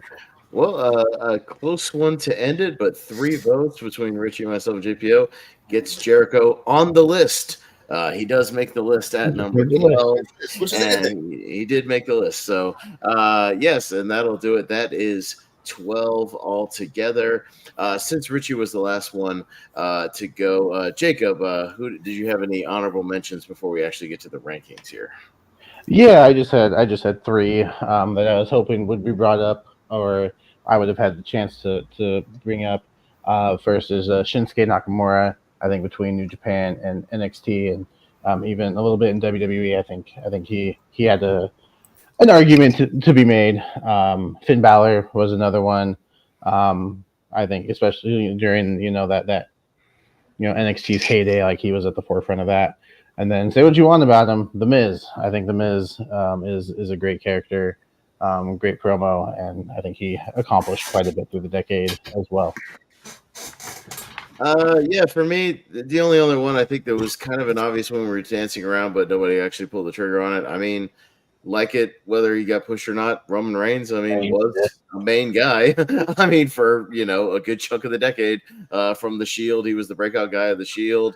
Breaks the Royal Rumble record for eliminations, wins the Royal Rumble, and is multi-time Universal Champion. So I mean, he was a top guy, whether you like the push or not, or whether you agreed with it. I think you can make an argument for it, but that's who I had. JPO, honorable mentions. I would have also tried to maybe mention Roman. I didn't get to him because, again, I kind of think, well, there's the highest 4-time world champ, IC US tag, even FCW tag with Tyler Breeze. Did you know that? There's enough backlash against him, too. Shut up, Chris. I know you know it. There's enough backlash against him, too, where I'm like, there's also bad that outweighs the good sometimes. I would have maybe talked about Adam Cole, another guy that I just think had a great transition throughout the 2010s, CZW to Ring of Honor, lower on the card with the TV title, winning the world title 3 different times, which I think only one other person has done, or maybe a couple have by now. PWG champ, NXT, and then also finishing off the Shield. Although, Moxley Ambrose also a really good indie guy, followed by he did win the world title and another big transition to AEW. All right, Chris, any honorable mentions? I think the biggest thing we didn't mention was a guy who has a 5-star match rated by Dave Meltzer in NXT, and that is Lars Sullivan. He deserved to be. He's got more 5-star matches than Kurt Angle. That's he sure does. Yeah, he probably has more 5-star matches than some guys on this list, and you didn't even give him any respect. Yeah. No, but the only guy that wasn't mentioned that I have is I had Naito coming in at number 11. Did win a couple G1s, did win the world titles, New Japan IC title, I believe. I don't know when his US title reign happened. Did he have a US title reign? I don't fucking remember. But yeah, he did a couple things, so I had him on there as another New Japan guy at number 11. Okay. And Richie, any honorable mentions? Bray Wyatt, so someone had on there. Sami Zayn. I had Dean Ambrose on there as well. Kota Ibushi, also had Naito, and that's pretty. I think we covered the other ones pretty well. So yeah. All right. So how it's going to work is we will go around the horn and we will get everybody's nomination for what should be number 12, then number 11, just one at a time until we kind of fill out the list here and individually rank them. Running down the list one more time. It is in the private chat if you need to refer to it. We have up for nomination for the actual ranking Daniel Bryan, AJ Styles, CM Punk, Seth Rollins, Okada, Kevin Owens, Sheamus, Kenny Omega, Brock Lesnar, John Cena, Randy Orton, and Chris Jericho. So those are all in there. Again, they're in the private chat if you need to refer to them. So what we will do is we will start with JPO in just a second. We'll get your nomination for what you think should be the number 12. And then Chris will go to you for your nomination for number 12. And if something gets a majority vote, then that's how it works. If there's anybody, there should be any ties here, obviously, because we have 5. So that should work out in our favor. But we'll see what happens. If there's a tie of 2-2, the person who did not vote for either of the other two gets to break the tie. That's how it works. So, JPO, what do you have for number 12? Chris, did you get that? Because I never explained that to you either. You can just say it. You don't have to write it down. You can just say, what do you think should be number 12 when we get to you? Sheamus O'Shaughnessy. All right. Chris, what do you think should be number 12? See, so I would have put Sheamus at number 12, but I think that the only no I had that made this list besides Chris Jericho is CM Punk, because I don't think, once again, like I said, with my no, I don't think he did enough in this decade. So I have CM Punk at 12. CM Punk. Okay. Richie? And Sheamus. And Jacob? I have Chris Jericho. And I also have Sheamus. That is 3 votes for Sheamus. I didn't know we had to write it down. My bad, dog. You don't have to. It's fine. I mean, we just do it sometimes just to add some suspense. So there you go. And I will kind of post these in banners as we go. So Sheamus will be our number 12 there. And then we will now go to number 11. Again, I'll give everybody a second to write those down if you need to.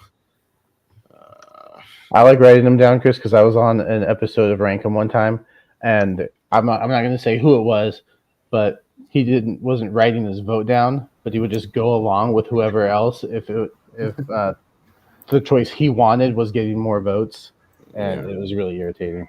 Yeah. I promise I won't do that. Yeah, my I word. try to write it down. I believe you. Yeah. Yeah, I try to write my down. You have to give me a second as I'm writing these banners. But Cass, what do you got for number 11? Well, I mean, he didn't get him a number 12, so I'm going with the number 11, CM Punk. You can stick with it. That's fine. Yeah. Richie, number 11. I'm with you here. 11, but CM Punk. Jacob? Jericho. I'll go with Punk on this one. Brock Lesnar. Okay, but CM Punk will get the number What?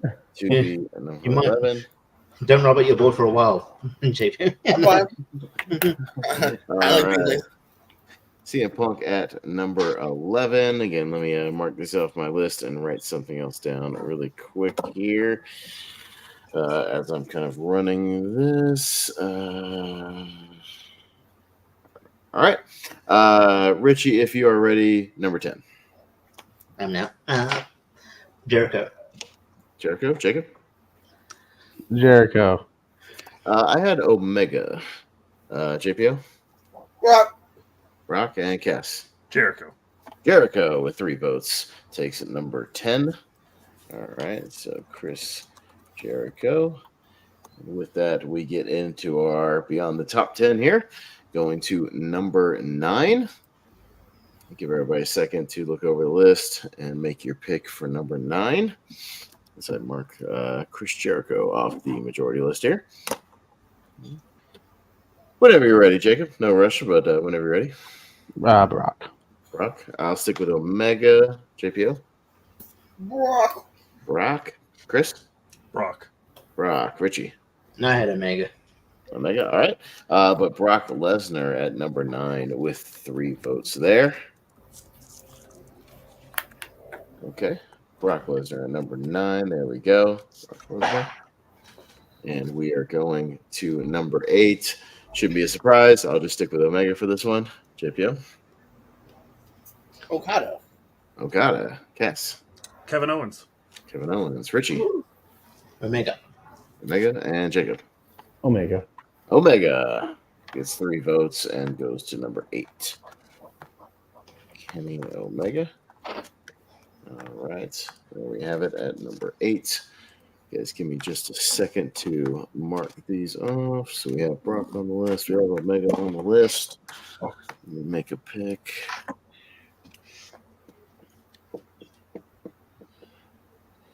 All right. JPO, I believe we were on to you. Am I right? Okada. Chris. Kevin Owens. All right. Richie. Kevin Owens. And Jacob. Owens.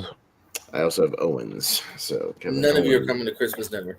All right. Never Sorry, was. we did not vote for him. Sorry about And he that. never will be. So All right. Kevin Owens makes a list at number 7. All right. So marking him off the list now. All right. Looking over the list. all right, Bad Blood 04. Kane is fighting who? Chris Benoit. Ooh, awkward. Yeah. You asked the question. Yeah. Chris, what is your number 6? Randy Orton. Randy Orton. Richie. Seth Rollins. Oh, this could be interesting. Jacob. John Cena. I have Okada. Bye-bye, Okada. Okada is gone. All right. It's only 2 votes, but it is enough with everybody else being a little bit different. As Okada makes number 6. There we go. Okada. All right. We are in the top 5 now. And just a quick reminder of what we have left on the list. We have Daniel Bryan, AJ Styles, Seth Rollins, John Cena, and Randy Orton to pick left. So let's see. Right now, what I got.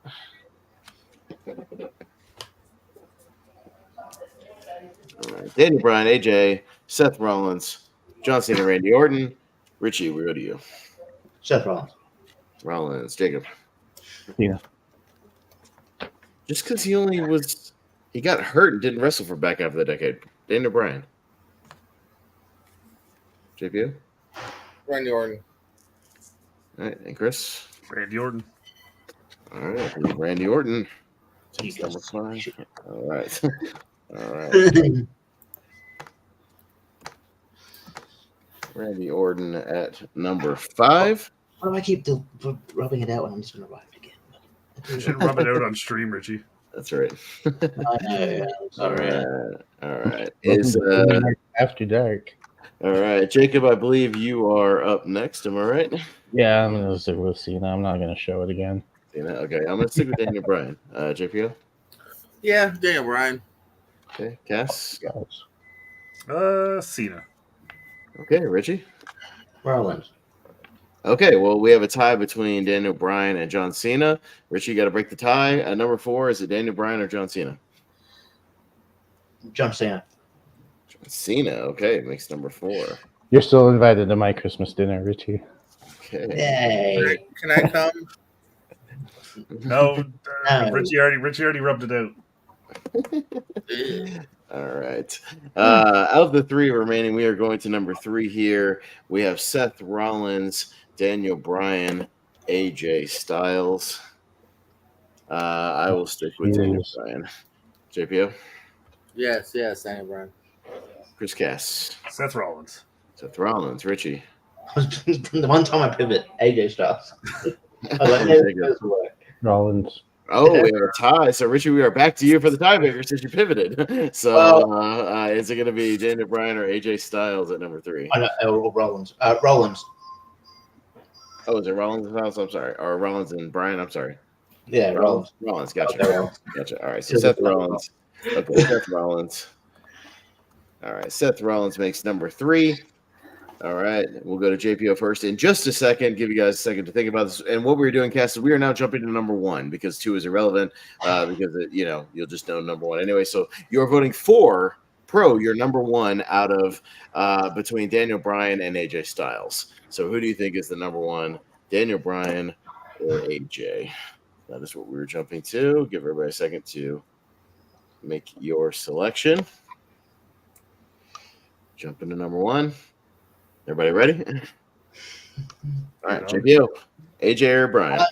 Just because he was around longer than a decade, I'm going to say AJ Styles. All right, Cass. I also have AJ Styles. I think he had the best decade. Richie. Daniel Bryan. Jacob.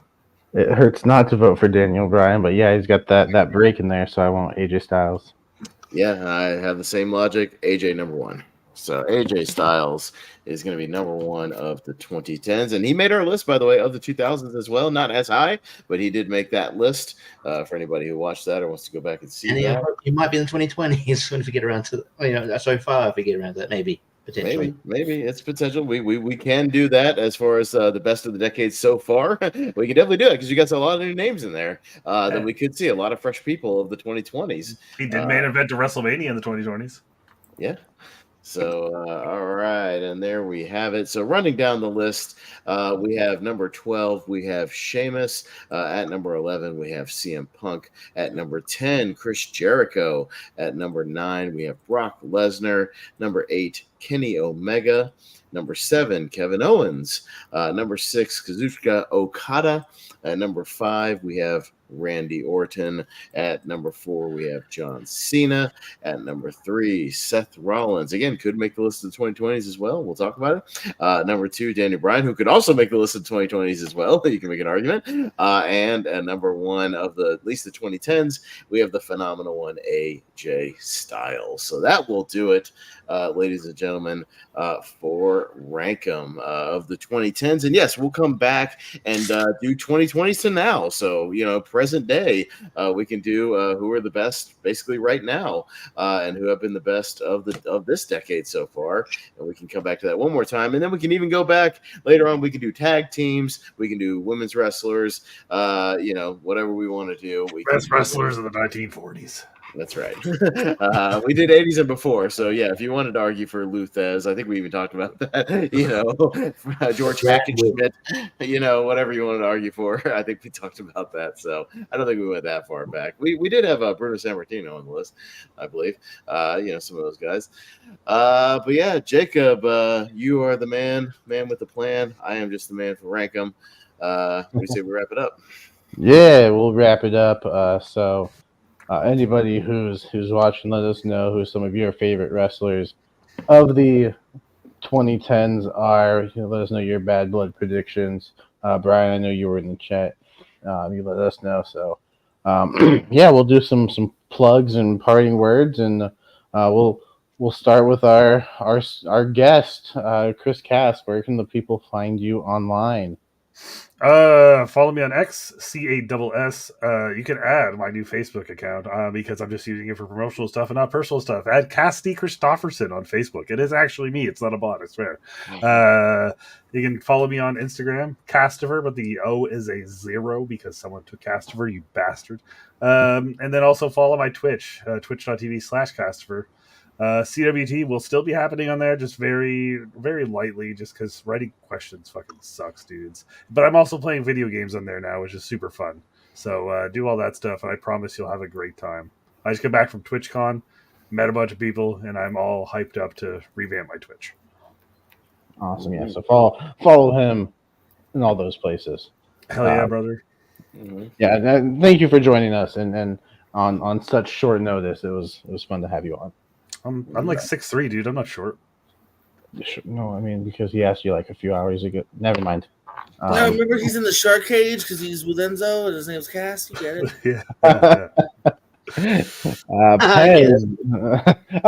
Pez, where can the people find you online? Well, I'm just getting back into it, but I'll get back into a little bit more of me after a little bit of a natural disaster hiatus. But yeah, so Typhoon. Yeah, right. So, yeah, no, we'll talk about them in the tag teams. You can nominate them for what? Is that 80s or 90s? Yeah, early 90s. Yeah, early 90s. You can nominate them. Yeah, sure, if you want to. But yeah, so I'll be back over on the Movie Hero Network primarily. You can see me co-hosting or hosting various shows, tournament fights, tier ranker, get Wheel of Movies. We've got a recast next week. We have a recast for The Matrix. It's back on now that I have the internet again. We can do it next week. Richie will be on there. Steven Shepard will be on there. We'll be recasting The Matrix just for fun and having a little fun with that. And we're in the middle of our horror mystery series, so just for getting the spooky season. So that should be a lot of fun.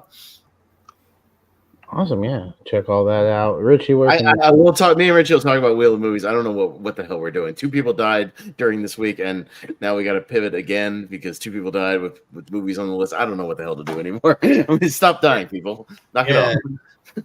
Yeah, you're screwing up our YouTube feeds. Yes. Selfish. So yeah, like Wheel of Movies, like Austin said, but like people keep dying. Like, so we'll probably do something for Maggie Smith and Chris Christopherson. I know, I all respect Brian, but like the character, I know there's a couple of character actors died, and all respect to them. Look, we can't do one for every actor that passes away. Just we won't get back to the wheel. So we also have to watch WrestleMania 99 and 2000 because of Pete Rose, guys, for next week. Pete Rose, yeah, right. Pete Rose.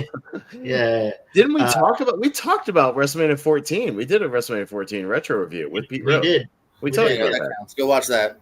Yeah, he came out and got tombstoned by Kane, so we talked about that already. Look, he was a great celebrity, and he was probably one of the better celebrity involvements. I'll say that. But yeah, so we'll do Wheel of Movies at some point. Not sure which Maggie Smith one. We talked about Hook. I mean, Harry Potter's obvious, but you know.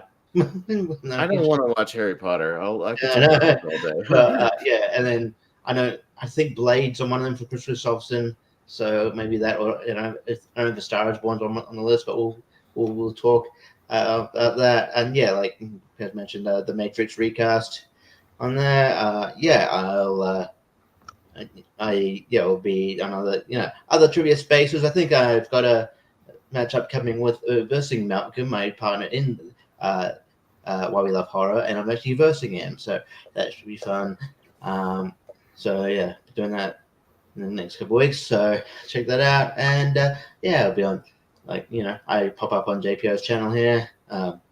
Literally just before you went to air, I was watching your. Was it long time, first time? I was watching thing from last week.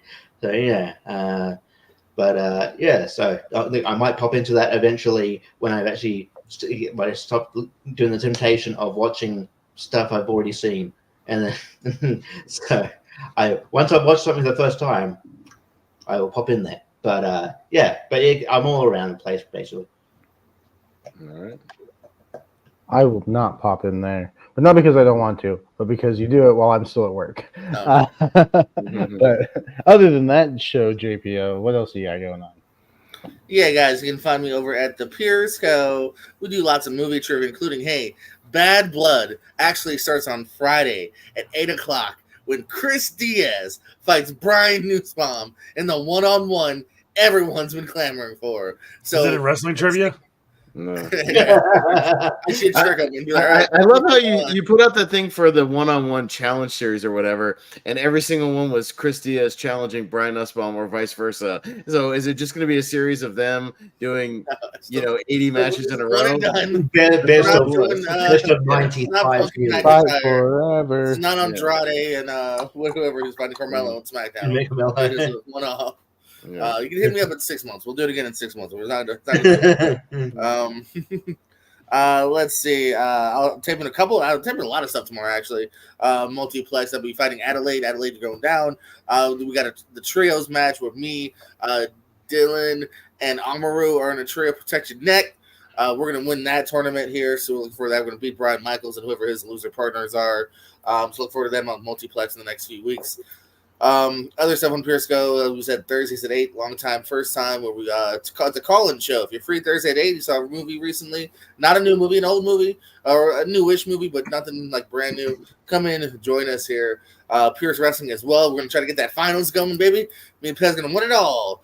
We're going to win it all. And Boy, it depends on the questions, because I really sucked that last match. You carried the shit out of that match. Oh yeah. I'm going to talk about that with you off air real quick too. After this. So right. Let's get to that. That's about it. Why we love forward, other stuff too. All right. You can catch me here. This is the only thing I do online usually now. Hey, what are we gonna do next week, Barber? So Bad Blood review, and we're gonna talk some Wrestle Dream predictions, right? So we are, and unfortunately, I will not be here because I will be in Tacoma doing. How are you not going to be here for the show you're going to be at to predict the show you're going to be at? I know. Boo. It's the only date they gave me, so I can't say, hey. All right, well, give it your predictions and then take your notepad to the show so you can see how many points you get during the show. And keep your phone out, have them all ready to go. But yes, I will. Yeah, I won't be able to be on the show next week, but I will be at Wrestle Dream the 12th. I am looking forward to that. So, for Cass, for Pez, for Richie, for JPO, I'm Jacob. This is The Lonely Marks, and 3/5 of us will see you next week. Bye. Bye.